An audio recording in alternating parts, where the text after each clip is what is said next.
Танылган галимнәрнең исемнәре һәм аларның ачышлары ислам цивилизациясе тарихына нык кирип калган. Әлбәттәни, көнбатышта ул Аль-Батегни һәм Сабей таблицалары авторы буларак билгеле. Әлеге хезмәт яңа айлар вакытын билгеләүне, кояш һәм йылдыз елларының озынлыгын исәпләүне, кояш тотылуларын фаразлауны һәм параллакс феноменын тасвирлауны үз эченә алган. Галим бу вакытка кадәр төп астрономик казанышлар дип саналган Птолемей теориясына шактый төзәтмәләр керткән.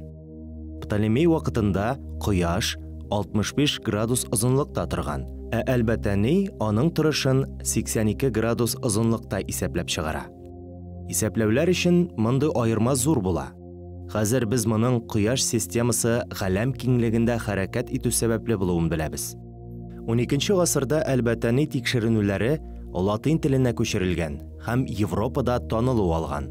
Польша галиме Николай Коперник күп очракта йылдыз каталоглары һәм планетар таблицаларны үз эченә алган Әлбәттәнинең астрономик трактатына таянган.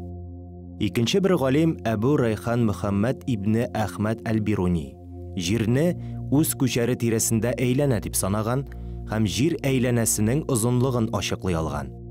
Әл-Бируни дөньяның теләсә кайсы ноктасыннан Мәккәгә юнәлешне билгеләргә мөмкинлек бирә торган ысуллар эшләп калдырган. Ул 150-гә якын хезмәт авторы да, шуларның 30-ы астрономиягә багышланган. Габдеррахман әс-Суфи йылдыз каталоглары төзи.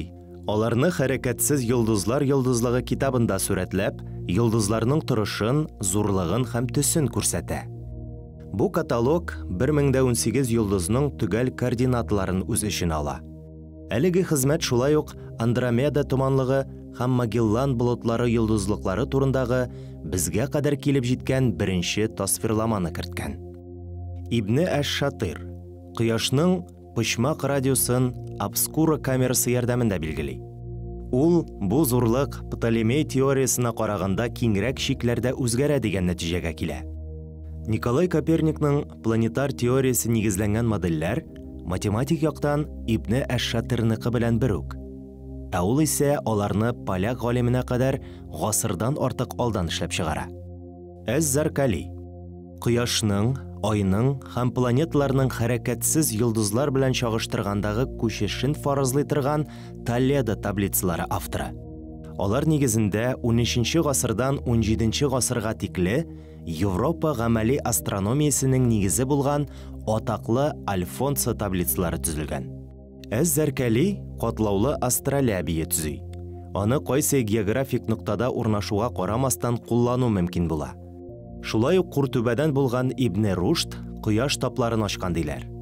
Җәбир ибне Әфлах күк яктырткычларының координатларын исәпләү өчен беренчеләрдән булып күк сферасының кичкенә макеты проектын булдыра.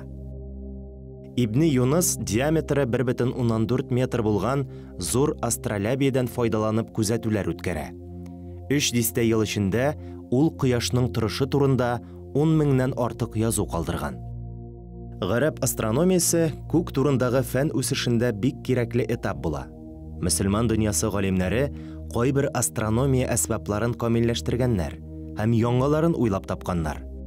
Алар фәнни оешмалар, астрономик обсерваториялар төзү традициясенә нигез салганнар.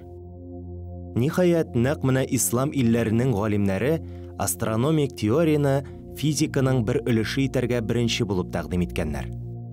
Мондый эзлеклелек Коперник тарафыннан дөньяның гелиоцентрик системасын булдыруга, Кеплер тарафыннан планета хәрәкәтләре кануннарын ачуга, Гукның үзәк көчләр хәрәкәт итү механизмын булдыруга һәм ниһаять Ньютонның бөтен дөнья тарту көче законын ачуга китергән.